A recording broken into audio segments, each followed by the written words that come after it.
whereas we detect 1 out of 6 COVID patients. You know what is the detention rate elsewhere? I know that you will never say that. The detention rate of UP is 1 out of 100. And the detention rate of Bihar is 1 out of 134. What does it mean? We are finding out the COVID patients. And you are faulting the system because we are finding out the COVID patients. You want the COVID patients to be hidden. You want the COVID patients to perish. You want the COVID patients to be never brought to any sort of serious treatment. This is what you want. That is what I say. You should not be obfuscated with statistics. And now, let us look at the observations of the experts. I know that you will never depend on experts because you went to an uncharitable way of passing a judgment about the Kerala model without even knowing the basics of the Kerala model. What does the experts say? The experts like the famous microbiologist, popular virologist, Gagandeep Khan. She lauded the Kerala experience. She said this is the right way of doing. Mr. Brittas. The right way of doing. No, please, I'm not. Now, listen to me. I'll come back to you about the observations. Look, for every commentator, every epidemiologist that you're going to quote, there are 3 on the other side. So let's not, you've talked about certain facts. Let's discuss the facts. I will, first of all, thank you for saying that my introduction made observations. These are your words, observations. I didn't pass a judgment, sir.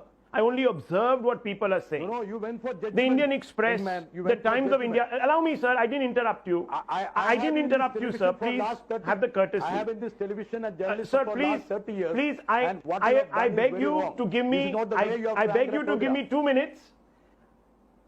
I beg you to give me 2 minutes. That's all. After that, please, sir, you can become the anchor of the show. No problems. Okay. So here it is, sir. No, I would like to become an anchor of the show. Yes, and you spoke for, no, 1 second, sir. Just, Mr. Brittas, you're not allowing me to put a point forward.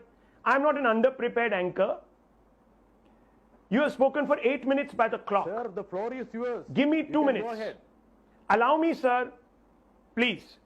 Number 1, sir, 52% of India's daily caseload comes from Kerala. These are observations, not judgments. You yourself said that I made observations, so you cannot accuse me of passing a judgment. I've asked 2 questions and I've said, if not, why has the model not delivered? Why is Kerala showing so many cases? You say that the seropositivity survey shows that only 43% of Kerala's citizenry, which is a fact, has antibodies. But an overwhelming close to 60% don't. And therefore, sir, I would have assumed that the state would have been very careful when it decided to open up for whatever reasons, whether it was to abet the Eid festivities or to allow traders to make money. But you came up with a weekend lockdown, which you are resiling from yourselves. I am not resiling. You have realized that that was a mistake because you allowed people without antibodies, without being vaccinated, out into the streets to do what I don't know, to appease whom I don't know. You held an election where your chief minister held rallies without masks, and when he was questioned, allow me, let me finish. I've got only 1.5 minutes. I only spoke for 90 seconds. I have still, sir, 30 more on my time. Your chief minister showed up and we asked him a pointed question and he said, there is no COVID in Kerala. Please don't ask me these silly questions. Why, sir, did he hold massive, mega public rallies? I want to ask you, if 60% of your population had no antibodies, why? Why didn't you set the bar high by saying, my chief minister is not going to go out and I will force other political parties to do this? Why did you allow for Eid festivities when even the Supreme Court pulled you up? I didn't pull you up. I have 10 more seconds. Supreme Court pulled you up, sir. Supreme Court pulled you up. Now, should I read out the Supreme Court statement? Respond to what the Supreme Court said. Supreme Court statement says, and very clearly, okay, so you doubt the Supreme Court? You doubt the Supreme Court? No. See, you are doubt just the Supreme Court? Quoting something. I am unable to even see you because this is a recorded program, I presume so. And you made an observation saying that SC rapped the Kerala government for bowing to traders' pressure by granting relaxations ahead of Bakar Eid, saying that it shows the sorry state of affairs. The Supreme Court said this, Mr. Brittas, not Rahul Shiv Shankar. We as a state, please listen to me. No, 1 second. You tell me, why did the Supreme Court call it a sorry state of affairs? Why did the Supreme Court call it a sorry state of affairs? You tell me this. Answer me this question. No. I will tell you, please don't, I will tell you, blow out certain 1 or 2 observations. You will have to look at the wholesome way.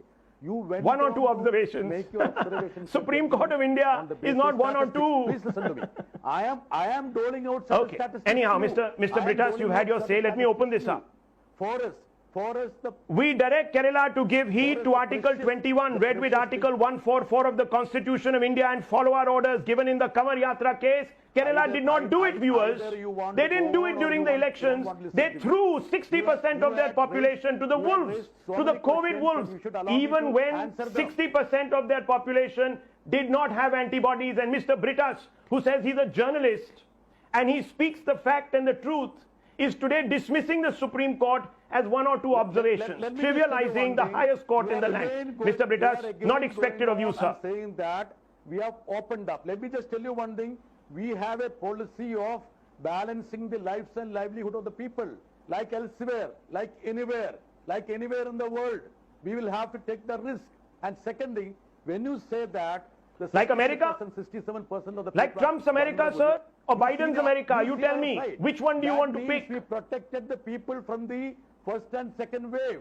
Right. Other states couldn't protect. Sir, you are not concerned with the a report prepared of the deaths elsewhere. Okay. You know. Okay, fair enough. You know what are fair the enough. studies. I'm not going to argue this point more with you, sir. Which says that the death in okay, India. I am only pointing out what the Supreme Court said. Maybe the Supreme Court judges. Maybe the Supreme Court judges trusted the Kerala government too much. I don't know. The livelihood of the people are protected.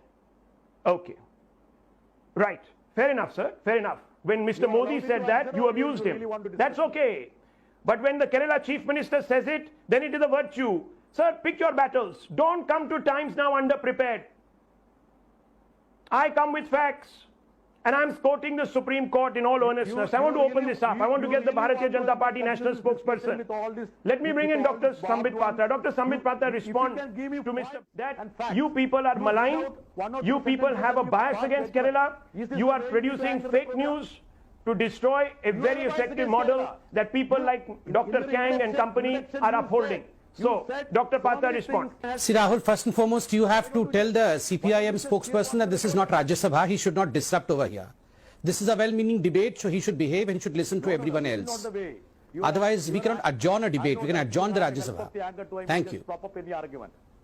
Please, sir, please. This is not the parliament, sir, that you can hold the parliament to hostage. This is a well-meaning debate.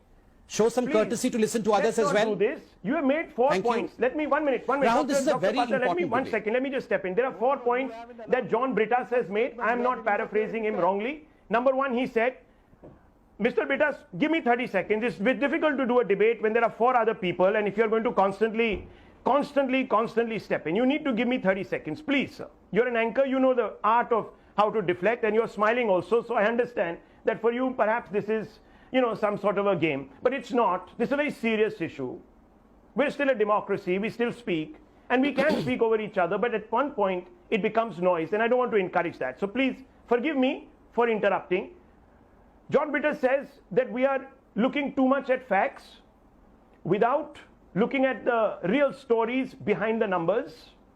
He says that we are being malign. We are passing judgment. He says that lives and livelihoods have to be balanced. And fourthly, most importantly, he said, viewers, that the Kerala model is still effective, it is still working, and it is a great example for others. Okay, 4 points. I don't think he has a quibble with what I've said. Now, Dr. Patra, your response, sir. See, Rahul, this is a very important debate because of the sense that the world today is watching towards India, and we are afraid because of the fact we are apprehending that are we heading towards a third wave? So this debate, in fact, is an eye-opener for most of the people. We should be serious about it. Has Kerala model, in fact, really crumbled? I firmly believe that there was nothing called as a Kerala model. It was a manufactured model, I mean, as the communists mostly do. And as we are heading towards, quote unquote, the third wave as well, still the BBC etc. maintain that the Kerala model has done what the Indian model has not. Remember, presently astonishingly, by and large 50% of the caseload of Kerala is, of India is contributed by Kerala. The case positivity rate of Malappuram is a whooping 17.25%, highest in India in fact. So there's nothing called as a Kerala model which has been protecting people. Two important points that the spokesperson for the Kerala government spoke about was the sero surveillance, and the second thing was more testing being done. Let me debunk them scientifically. Look, as far as the sero surveillance is concerned, the most recent one, it is a non-representative one. It had only tested 70 districts in India, and most of the most affected districts in India, including the two most affected districts in Kerala, that is Kozhikode and Malappuram, they have been left out. So we cannot say that as far as sero surveillance is concerned, that is a representative figure, and we can abide by that figure. It's a non-representative figure, number one.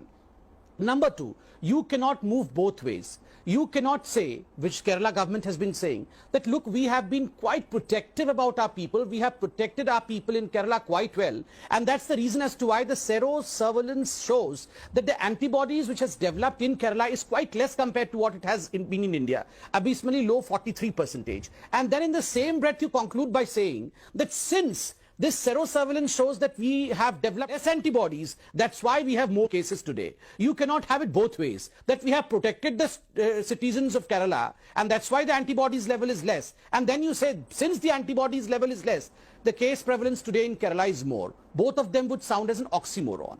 Second, their presumption and their projection that it is more of testing which is putting Kerala in the pedestal that it is presently putting it in is absolutely flawed and wrong.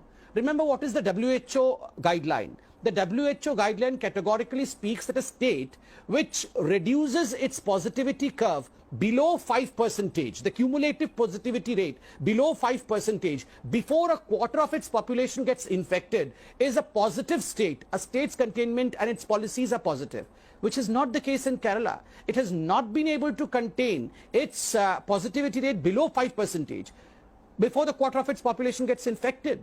So as per the WHO guidelines itself, you may be having a huge lot of testing being done, which is also wrong. You have not done a commendable job. This is what WHO says.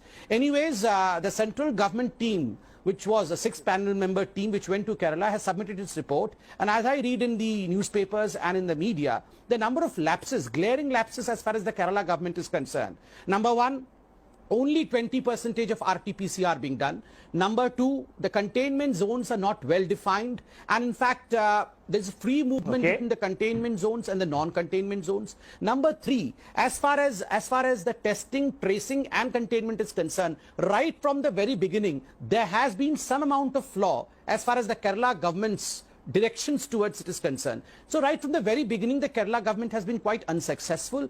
I mean, from 2020 first wave to second wave to today, in fact Kerala has never shown abatement. It has only shown a rise. Okay, let me